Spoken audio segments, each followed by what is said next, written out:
नमस्कार, news watch India देख रहे हैं आप। मैं हूं आपके साथ सुरभि राजपूत। कांग्रेस नेता अधीर रंजन चौधरी ने राहुल गांधी के बीजेपी के वोट चोरी के एजेंडे की हवा निकाल दी है, क्योंकि बंगाल में कांग्रेस के सबसे मुखर नेता अधीर रंजन चौधरी ने कहा कि ममता बनर्जी ने बंगाल में 35 से 40 लाख फर्जी वोटर बनाए हैं और अब यही कारण है कि फर्जी वोटर का आरोप राजनीतिक घमासान में बदल गया है।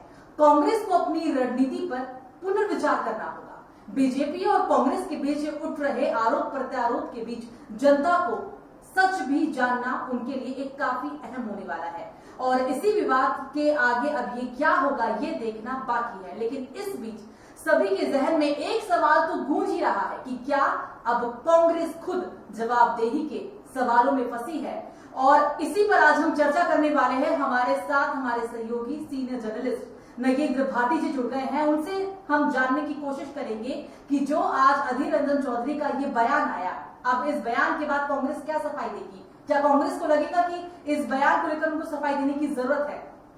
देखिए सुरभि, सबसे पहली बात तो यह है कि यदि अधीर रंजन चौधरी की बात की जाए तो 2024 के चुनाव तक वो पार्टी के प्रदेश अध्यक्ष थे और अधीर रंजन चौधरी वो नेता है जिनकी अदावत ममता बनर्जी के साथ खुलेआम है और जब भी उन्हें मौका मिलता है वो ममता बनर्जी के खिलाफ अपना मोर्चा खोल देते हैं। अब जो वोटर चोरी का आरोप वो ममता बनर्जी पर लगा रहे हैं, इससे पहले हम बंगाल पहुंचे, उससे पहले हमें बिहार की तरफ रुख करना होगा। कांग्रेस के वरिष्ठ नेता हैं और लोकसभा में विपक्ष के नेता है राहुल गांधी। उनकी तरफ से यह खुलासा किया गया था कि बीजेपी जो है वो वोट चोरी कराकर चुनाव आयोग से सेटिंग कर राज्य दर राज्य चुनाव जीत रही है।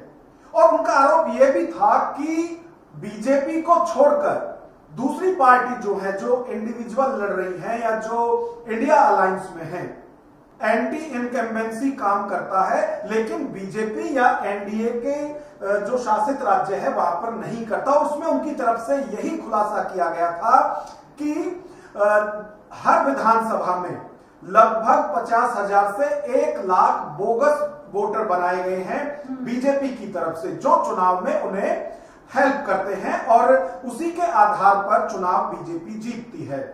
इसको लेकर राहुल गांधी बिहार में चुनाव से ठीक पहले वोटर अधिकार यात्रा निकाल रहे हैं और उसमें भी हर जगह सवाल वो बीजेपी और चुनाव आयोग पर उठा रहे हैं। अच्छा, वोटर अधिकार रैली की बात करें या वोटर चोरी के जो आरोप इंडिया अलायंस की, हम कह सकते हैं इंडिया अलायंस की तरफ से जो लगाए जा रहे हैं, इससे पहले एसआईआर पर भी पूरे विपक्ष की तरफ से सवाल उठाया गया था। लेकिन अब एक तरफ आप ये सोचिए कि राहुल गांधी की तरफ से वोटर अधिकार यात्रा ये कहकर निकाली जा रही है कि बीजेपी वोट चोरी कराती है। अब आप फिर वापस वेस्ट बंगाल पहुंचे, वहां अधीर रंजन चौधरी की तरफ से बाकायदा ये कहा गया है कि ममता बनर्जी ने 35 से 40 लाख फर्जी वोट बनवा रखी है। यानी कि जो राहुल गांधी और पूरा इंडिया अलायंस बीजेपी और एनडीए पर आरोप लगा रहा है, वो बंगाल में कांग्रेस के वरिष्ठ नेता, जो कि 2024 से पहले जो पिछली सरकार थी पार्ट 2 मोदी, उसमें वो नेता विपक्ष थे। अब वो आरोप लगा रहे हैं तो बहुत उनकी बात को हल्के में नहीं लेना चाहिए। अब वो कह रहे हैं कि 35 से 40 लाख वोट जो है वो फर्जी बनवाई है ममता बनर्जी ने। और यदि ये बयान अधीर रंजन चौधरी का है तो आप समझिए कि अधीर रंजन चौधरी अब बहुत ज्यादा दिन तक कांग्रेस के साथ नहीं रह सकते, क्योंकि एक तरफ राहुल गांधी पूरे इंडिया अलायंस की मजबूती दिखा रहे हैं, लेकिन यदि अधीर रंजन चौधरी का ये बयान कांग्रेस के कहने पर है तो फिर आप ये समझिए कि जो इंडिया अलायंस की मजबूती दिखाई जा रही है, फिर उसकी कलई खुलनी यहां से शुरू हो गई है। और इसमें एक चीज और अहम है सुरभि, कि यदि बात की जाए इस सारे जो ये सवाल उठाए जा रहे हैं, तो राहुल गांधी की तरफ से या फिर इंडिया अलायंस की तरफ से सवाल वहां उठाए जा रहे हैं और पूरा इंडिया अलायंस मजबूती से वहां दिखता है जहां पर बीजेपी मजबूत स्थिति में है। अब आप बिहार का ही उदाहरण ले लिए। बिहार में इसलिए ये सवाल उठाए जा रहे हैं क्योंकि वहां जो मुकाबला है वो इंडिया अलायंस और एनडीए के बीच में है। लेकिन जब वेस्ट बंगाल में चुनाव होगा तो वहां खिचड़ी अलग अलग तरीके से पकी हुई है। वहां आप देखिए कि ममता बनर्जी पहली नेता है या टीएमसी पहली वो पार्टी है जो इंडिया अलायंस में रहकर भी इंडिया अलायंस के साथ नहीं थी 2024 के लोकसभा चुनाव में। लेकिन और जो चाहे कम्युनिस्ट पार्टियों की बात करें, कांग्रेस की बात करें, वो इंडिया अलायंस में ही है। इंडिया अलायंस में है अभी भी ममता बनर्जी। लेकिन जब बंगाल चुनाव की बात आती है तो वो कहती है कि बीजेपी को मैं ही रोक सकती हूं। अब बीजेपी पर इसलिए वहां आरोप नहीं लगाया जा सकता कि बीजेपी 18 सांसद से 12 सांसद पर आ गई, तो यदि वो वोट चोरी करा रहे हैं तो उनकी बढ़नी चाहिए थी। लेकिन बढ़ किसके रहे हैं? टीएमसी के। सवाल किस पर उठाए जाएंगे? केरल में सवाल किस पर उठाए जाएंगे जहां मैदान में बीजेपी नहीं है?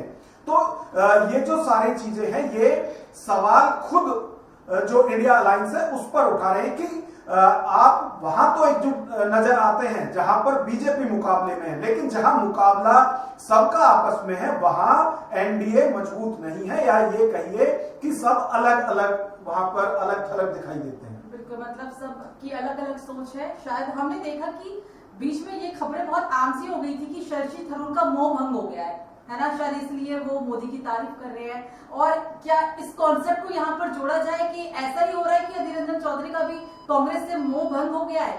अच्छा देखिए सुरभि, जो सवाल अभी आपने किया शशि थरूर और अधीर रंजन चौधरी की यदि बात करें तो दोनों में इस मामले में फर्क इसलिए है क्योंकि अधीर रंजन चौधरी की यदि बात करें तो 2024 के लोकसभा चुनाव में भी जब टीएमसी की तरफ से यह ऐलान कर दिया गया था कि वो अपने बलबूते चुनाव लड़ेंगे, उन्हें किसी की जरूरत नहीं है, यानी जिन सीटों पर उन्हें चुनाव लड़ना है वो चुनाव लड़ेगी।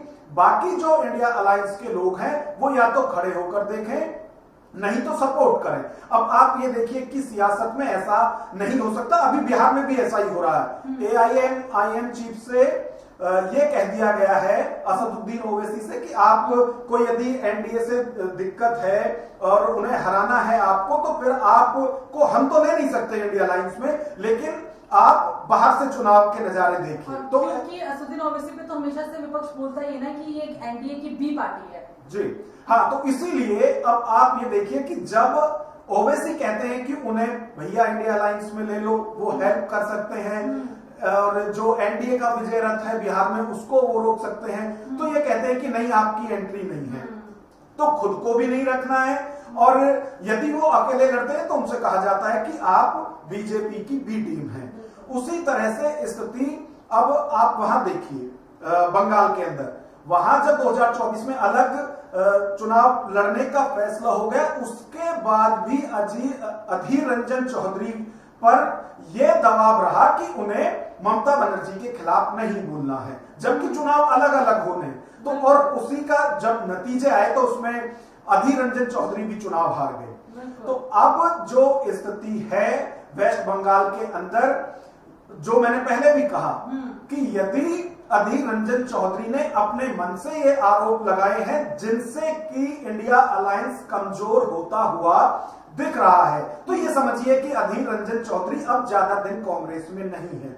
लेकिन यदि पार्टी की तरफ से ही कहा गया है कि आप मोर्चा खोलिए, हम आपके साथ हैं, तो फिर उसी तरह से आप देखिए कि फिर इंडिया अलायंस जो है, जैसे दावे किए जा रहे हैं कि सब एकजुट हैं और बिहार में जैसा दिख भी रहा है, तो फिर आप ये समझिए कि बंगाल में वैसा नहीं है, और यदि बंगाल में ऐसा नहीं है तो फिर केरल में भी ऐसा नहीं होने वाला, तमिलनाडु में भी ऐसा नहीं होने वाला, और जहां बीजेपी मजबूत स्थिति में नहीं है वहां बिखराव देखा जाएगा इंडिया अलायंस के अंदर। ये दस्तक शुरू हो चुकी है। अच्छा, 2024 के लोकसभा चुनाव से पहले हमने देखा कि राहुल गांधी ने भारत जोड़ो यात्रा निकाली, जहां भी बीजेपी काफी मजबूत स्थिति में है, हिंदी जितने भी भाषी राज्य हैं वहां पर तो बीजेपी का कोई तोड़ ही नहीं है, वहां पर राहुल गांधी कैंपेन लगाते हैं, कैंपेन चलाते हैं और उसे काफी हद तक सफल बनाने की कोशिश भी करते हैं।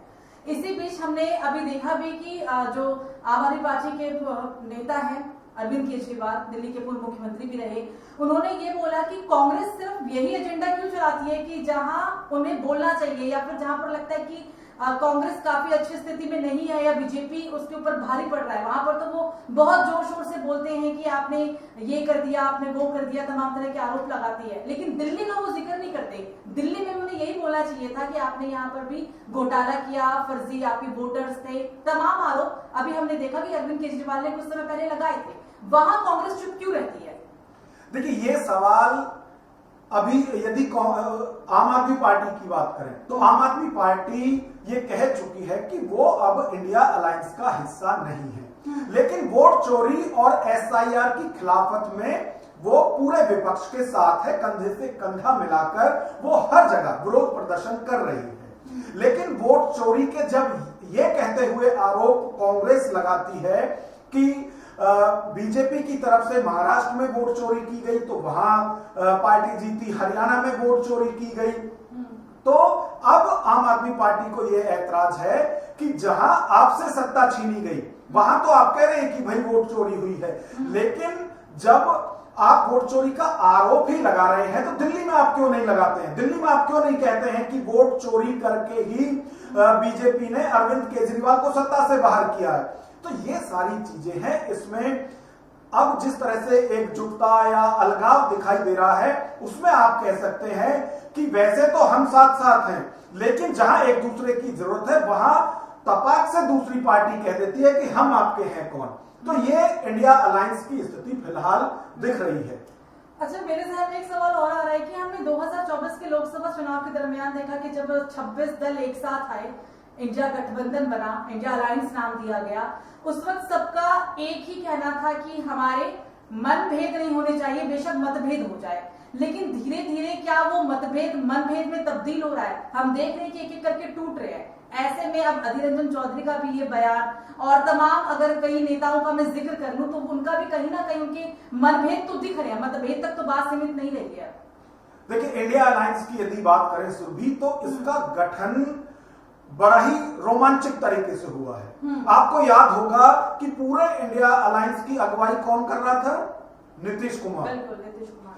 और जब लगातार बैठकें हो रही थी उसमें यह भी कहा जाने लगा था कि पूरे अलायंस की कमान जो है वो नीतीश कुमार को दी जा सकती है। इस पर चर्चाएं हो रही थी। हालांकि नीतीश कुमार की तरफ से बहुत ज्यादा इस पर उस वक्त नहीं कहा गया था, लेकिन वो इंडिया अलायंस की बैठक में हर जगह रहते थे, बढ़ चढ़कर हिस्सा लेते थे और कहा जाता था कि यदि एनडीए को सत्ता से बाहर करना है तो नीतीश कुमार की इसमें अहम भूमिका रहेगी। और जिस तरह से तमाम विपक्षी दलों को उस वक्त जोड़ा गया था वो नीतीश कुमार की अगुवाई में ही हुआ था।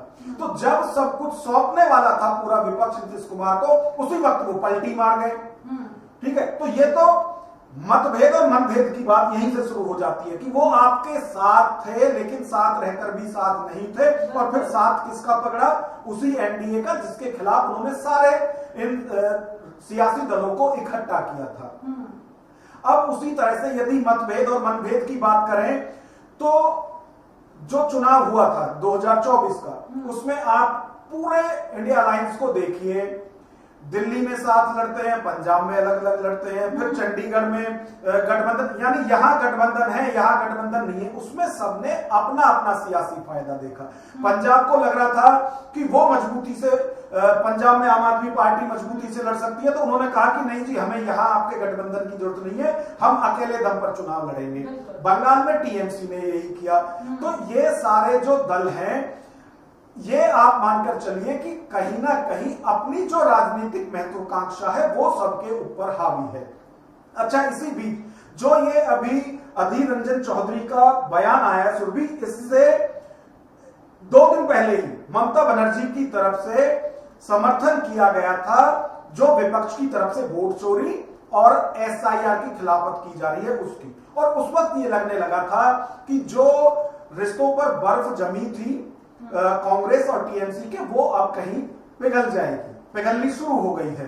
लेकिन अब अधीर रंजन चौधरी का जिस तरह से बयान आया है उसको देखकर लगता है कि राहें अलग अलग ही रहेंगी जो आगामी चुनाव होना है उसको लेकर। अच्छा, इसमें एक और सबसे बड़ी बात यह है कि जो एसआईआर की प्रक्रिया हो रही है, जिसमें कि चुनाव आयोग साफ कर चुका है कि अभी तो बिहार में हो रहा है लेकिन बंगाल और असम के लिए हम तैयार हैं, तो उसके लिए एक माहौल तैयार करना चाहती थी ममता बनर्जी, इसीलिए उनकी तरफ से इसका समर्थन किया गया था। लेकिन अब गृह मंत्री अमित शाह की तरफ से रोहिंग्या और बांग्लादेशियों पर एक अलग तरह का अटैक किया गया है।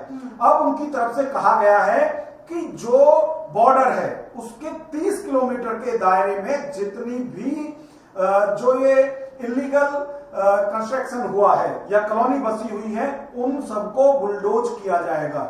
तो इसको लेकर और वहां अभी विवाद शुरू होने वाला है, लेकिन जिस तरह के सवाल खुद अब इंडिया अलायंस में उठ रहे हैं उससे नहीं लगता है कि जिस तरह की एकजुटता बिहार चुनाव में दिखाई जा रही है वैसी आगे के चुनावों में होने वाली है। मतलब कहना मुश्किल होगा कि जो बिहार में हम देख रहे हैं वो शायद आगे के राज्यों में जब चुनाव होंगे, क्योंकि 2027 में जाहिर सी बात है यूपी में भी चुनाव है। हाँ, वो तो आने वाला समय ही तय करेगा कि इंडिया अलायंस एकजुट रहता है या बिखर जाता है। हमारे साथ है सीनियर जर्नलिस्ट नगेंद्र भाटी, जिससे हमने चर्चा की, जिनके साथ हमने तो फर्जी वोट का आरोप अब एक बार फिर से राजनीतिक बहस नहीं रह गया, बल्कि कांग्रेस के लिए एक ये चुनौती बन गया है। जनता के सामने अब सबसे बड़ा सवाल यहाँ पर यह है कि क्या अब कांग्रेस खुद जवाबदेही के जाल में फंस जाएगी, क्योंकि ऐसे समय में अधीर रंजन चौधरी ने यह बयान दिया कि ऐसा लग रहा है कि वो कांग्रेस के लिए कहीं ना कहीं बड़ी मुश्किल जरूर खड़ी कर सकते हैं। आप देखते रहिए न्यूज़ वॉच इंडिया। नमस्कार।